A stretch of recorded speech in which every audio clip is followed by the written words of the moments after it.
It's Cocktober. You know what that means? Dick suck awareness month. Send this to 12 of your closest hosts I'd love to suck. Thought-a-ween is upon us. If you get this message, you are queen of the thoughts. Forward this to 7 of the thoughtiest thoughts you know will get some soon. If you don't, be prepared for 69 days of bad luck.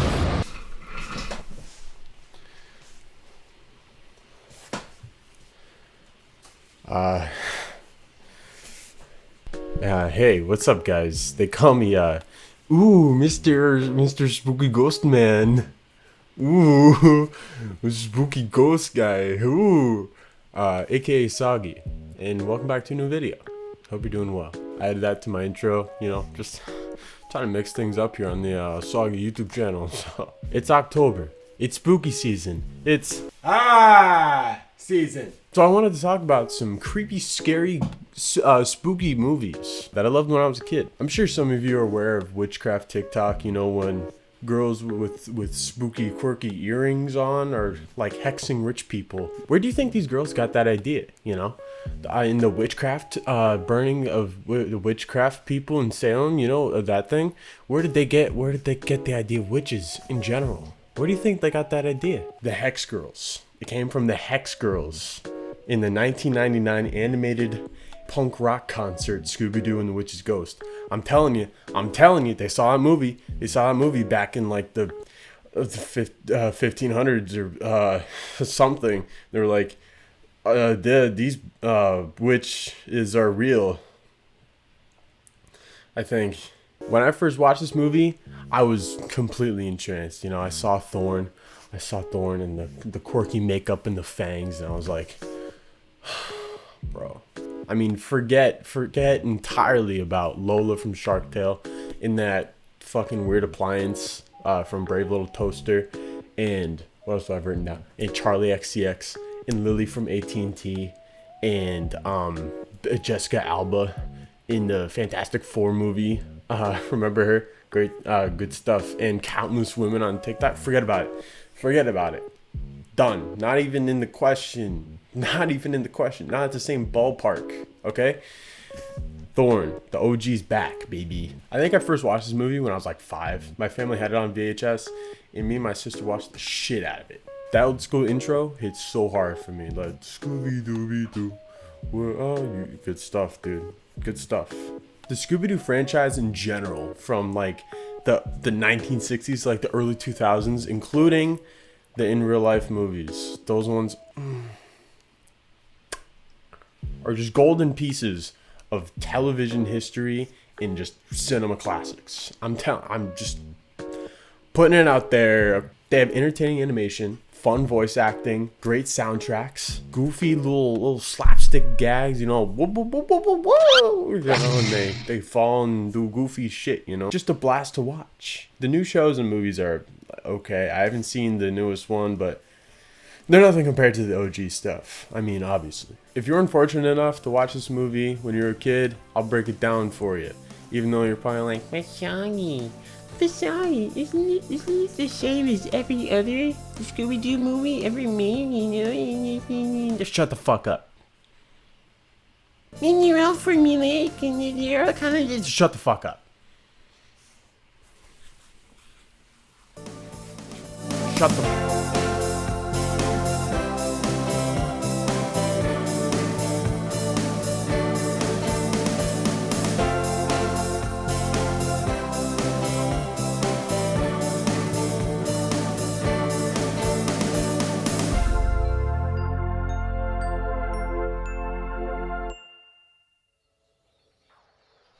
So after a quick scuffle in the intro, we meet this writer dude, Ben Ravencroft. Raging creepo. Do not like this guy at all. Velma is just like obsessed with this guy like from the start. And he's actually a fan of the gangs too.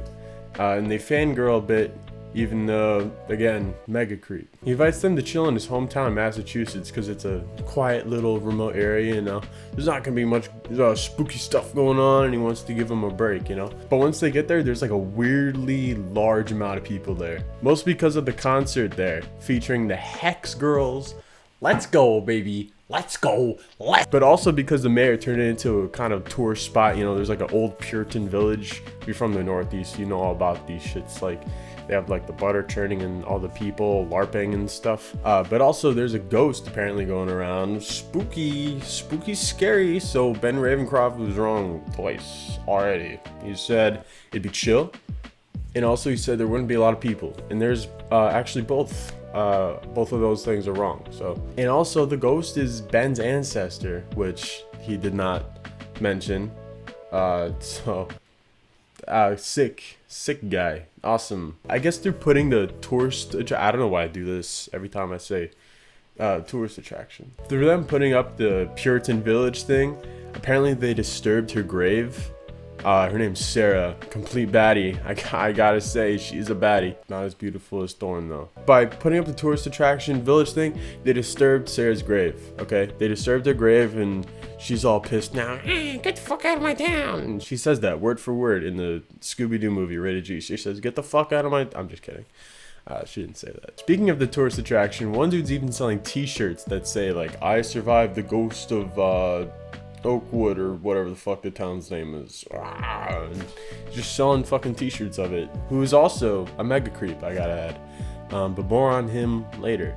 So Scooby and Shaggy go to a restaurant in classic them fashion. You know, they always gotta stuff their faces. You know, they got the munchies. They got the that wasn't needed, even a little bit. But Freddy, Daphne, and Velma go to Ben's fire still.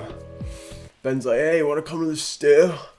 And Freddy, Daphne, and Velma are like, fuck yeah, dude. Let's go to your fucking still, dude. So they all go to his still, where we learn a little backstory on his ancestor, Sarah Ravencroft, the apparent ghost. She was basically one of those CBD hippies you see at like county fairs, you know? You know, they're like, oh, herbal life essence. You have to take the herbs to be better and to get healthier again. You have to do it. You have to take the herbs. She's one of those, but not a witch. They say specifically, not a witch. They say Wiccan. She's a Wiccan.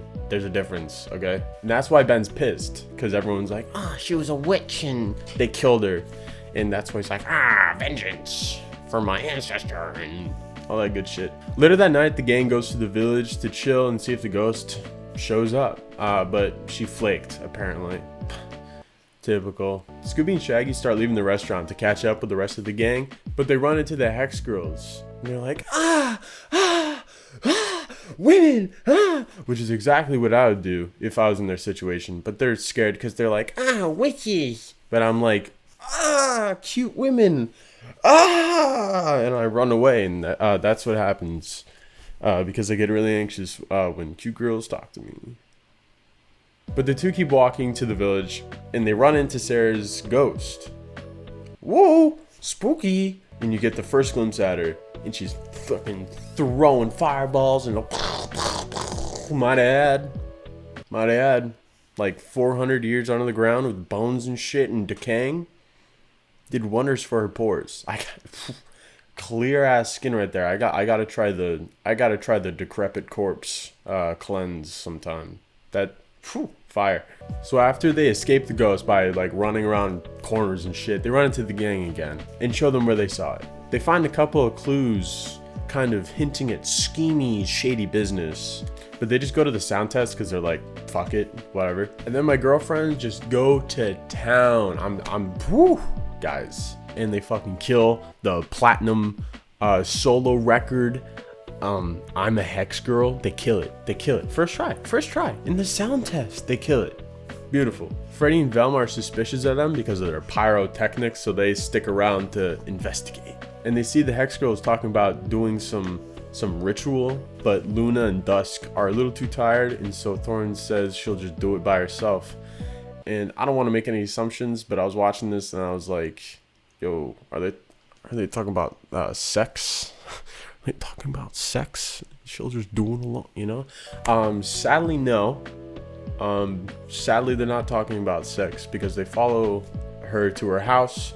And unfortunately, she's just making a spell. Little lame. Sorry, dude. The rest of the crew look around where Scoob and Shag found the ghost, and they come across an old barn with the mayor sneaking out. And they're like, whoa, trippy, man. Whoa, the mayor in the fucking barn? So Velma and Ben check out the barn while Scoob and Shag follow the mayor. Scoob and Shag follow the mayor to a hardware store, and he's buying some suspicious items, but we don't know what. So they keep following him. They almost get caught, but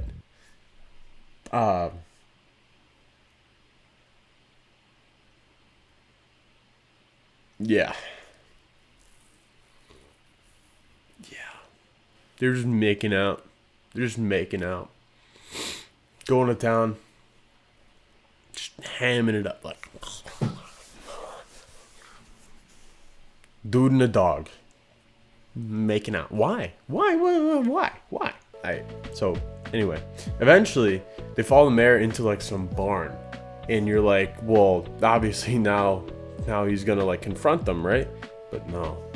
They see the ghost. Wow! Spooky. On the way out of escaping her, they actually passed by the mayor again. So he somehow went through the barn.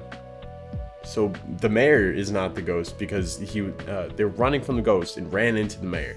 So it's not the mayor, which is weird. So meanwhile, while that's happening, Velma and Ben are at the barn and they see a big like crane thing like they use for the poles, the electric poles in town when the power goes out. They see this truck and they're like, oh my god, who's driving the truck, dude? Who's driving the truck? I can't possibly do this. That the mayor might have been driving the truck. If he just came out of the barn, there's no possible fucking way he was driving the truck.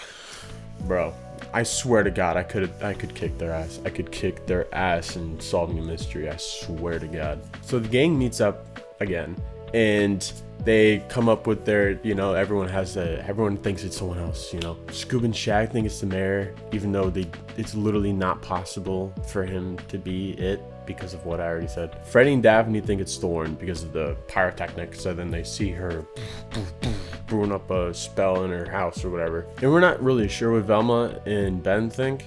And they come up with a plan to figure out who it is. So they meet up with the Hex Girls again. Ooh, yeah, baby. Meet up with them again at the stage. And they run into the ghost. So the Hex Girls are ruled out. It can't possibly be them because, they see they're all together and then they see the ghost. So it can't be them. And they eventually get the ghost. They fucking whack it and it falls to the ground. They're like, well, let's see who it is. Let's put off the mask. And they pull off the mask and boom, creepy dude selling the t-shirts. It's him.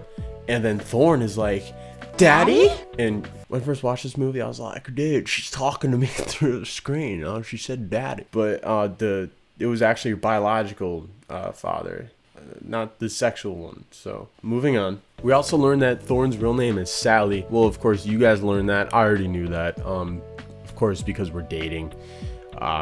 It's no biggie. You guys just have to catch up a little bit. So then a bunch of people come out of the woods and like everyone's involved in the plot. It's like the cook, the mayor, which like somehow, and like a bunch of other like extras are involved in the plot too. And Ben is pissed and he's like, put some respect on Sarah's name, dude. Put some fucking respect on her. So we go back to Ben's fire still again and learn that Thorn's potion thing, she's just making like tea to make sure her vocal cords are all chill for the concert. So we're like, well, rats, that's not as hot as you being a witch, to be honest. And that the whole witch thing is just like a gimmick, like the fangs are fake. Kind of would have been hot if you had fangs. And the mayor and the t-shirt guy come into the stew as well to apologize for not putting respect on Sarah's name and for digging up her grave when they were building the Puritan village, which is not chill, not cool. And then Velma realizes that some shoe buckle that Scooby found goes actually to Sarah's book that Ben's been trying to find to prove her innocent. This book would like prove that she's just a Wiccan and not a witch and was like wrongfully killed. And the shoe buckle goes to the book. And so she's like, Scoop, take me to where the book is. And they go and they find the journal, the book. And lo and behold, it's not not a fucking journal, dude. It's not a fucking journal. It's a fucking spell book. So, Sarah was actually a witch. Twist. So Ben's like, well, if she's a witch, that makes me a fucking warlock, dude. He's like, I'm gonna fuck it. And it's like really anime, actually. It's actually pretty cool. It's like really anime inspired. It's like, and stuff. Super cool. But turns out Ben, I was right all along. He is a mega creep and a bad dude. So, fuck you, Ben. Fuck Ben Ravencroft, if you're watching this, fuck you. Basically, he manipulated them to come to his town so that they could find this book for him, which they did. So, well played, I guess, but also fuck you. And then he starts brewing up some like anime spell shit, and he's like, Avada Kedavra and all that. This is why this is the best Scooby-Doo movie, because compared to like other villains that they faced in the past, this dude is like a legit super villain. Like this is intense. Like they could actually just die. They could actually just fucking die. I mean, in the other movies, they're ghosts and they can just like phase through them and like, oh my gosh, spooky ghost. But like this one, like they could legit like get killed by a dude. So what, fuck you.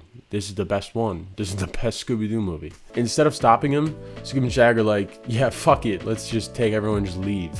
Let's just go. And leave him, he'll get bored eventually. Let's just leave him.